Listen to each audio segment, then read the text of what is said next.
유교라고 하면 복잡한 재래의식과 융통성 부족한 선비를 떠올리기 쉽지만 동양정신의 근본 철학이자 위대한 사상입니다. 홍익학당 윤홍식 대표님이 쓴 대학, 인간의 길을 열다를 기본소로 삼아 유교의 수기치인을 구현하기 위해 필요한 3가지 강령과 8가지 조목을 알아보겠습니다.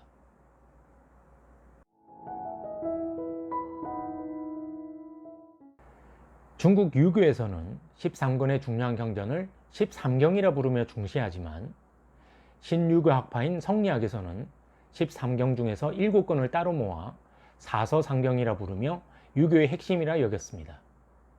사서는 논어, 맹자, 대학, 중용을 말하고 상경은 시경, 서경, 역경을 말하죠. 삼경의 춘추와 예기를 더해 오경이라 부르기도 합니다. 대학은 원래 독립적인 책은 아니었습니다. 증자가 썼다는 등 여러 학설이 있지만 쓴 사람도 확실하지 않습니다. 중국 당나라 유학자 한유가 예기의 42편에 있었던 대학을 중시했고 송나라 사마광과 주희가 대학과 중용을 별도의 경서로 우대하고 편집하면서 빛을 보기 시작했습니다. 특히 조선시대에는 주희가 쓴 대학 장구라는 책을 통해 널리 알려졌고 후기에는 정약용이 쓴 대학 공의를 통해 실천적 내용으로 재해석되기도 했습니다. 유교의 핵심 사상은 수기치인입니다. 자신을 수양한 후에 백성을 다스린다는 정신이죠. 대학은 수기치인의 내용을 3가지 강령과 8가지 조목으로 정리하고 있습니다. 대학은 본래 지금의 대학교나 대학원과 같은 태학이라는 고등교육기관의 교재로 활용하기 위해 쓰여진 책입니다. 예절이나 서예와 같은 기본 소양을 가르치기 위한 소학과는 달리 나라의 지도자를 양성하기 위한 내용을 담고 있죠. 대학은 내용이 많지는 않지만 유교 경서 중에서도 가장 철학적이고 사색적이라 이해하기는 쉽지 않습니다. 대학의 3가지 강령은 명명덕, 신민, 지어지선입니다. 명명덕은 본래 밝은 덕을 다시 밝힌다는 뜻입니다.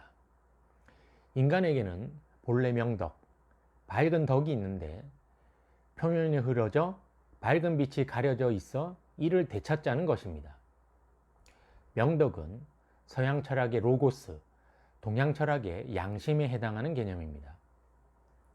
조선 후기 유학자 정약용은 명덕이 본래 있는 것이 아니라 후천적인 노력에 의해 얻어지는 것이라 주장하기도 했습니다. 신민은 백성이 날로 새로워지는 것을 돌본다는 뜻입니다. 스스로 명명덕을 이루었다고 그칠 것이 아니라 다른 사람의 명덕도 밝힐 수 있도록 도와야 한다는 말입니다. 개인의 해탈을 목표로 했던 초기 불교와는 다른 입장에 있고 중생의 구제를 목표로 하는 대승불교와는 같은 입장에 있죠.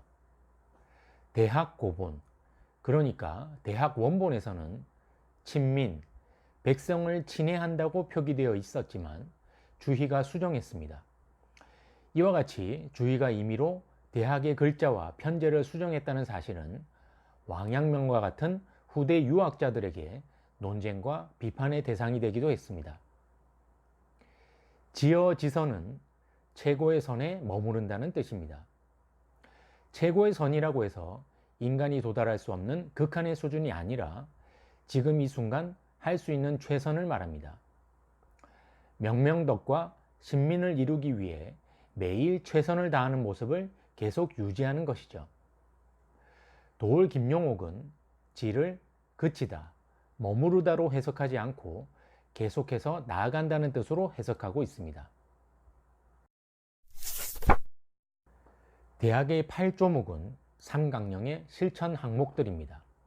경물, 지지, 성의, 정심, 수신, 재가, 치국, 평천하 등 8개로 구성되어 있습니다.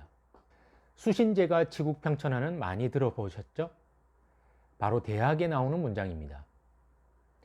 경물과 지지는 사물의 이치를 탐구하여 지혜를 이루는 것입니다. 사물을 연구하여 그 본질과 말단을 꿰뚫어 보는 것이죠. 팔조목 중 경물과 체지는 주희가 후대에 추가하면서 강조한 부분입니다. 성의는 의를 성실히 하는 것입니다. 자신을 속이지 않고 혼자 있어도 흐트러지지 않는 자세입니다. 속마음을 진실하게 하는 것이죠. 정심은 마음을 바르게 하는 것입니다. 항상 공정하게 마음을 쓰는 것이죠.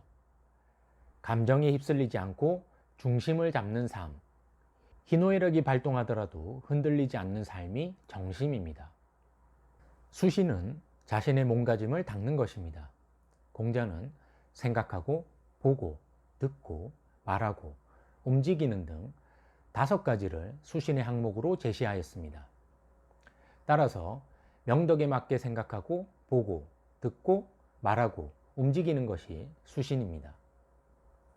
재가는 집안을 가지런히 다스리는 것입니다. 부모를 공경하고 형제 자매끼리 우애 있게 지내는 것이 재가의 시작입니다. 지국은 나라를 잘 다스리는 것입니다. 나라를 다스리는 지도자가 갖추어야 할 덕목은 혈구지도입니다. 혈구지도는 나의 잣대로 남을 헤아리는 것을 말합니다. 내가 당하기 싫은 것을 남에게 하지 말라는 황금률과도 같은 말이죠.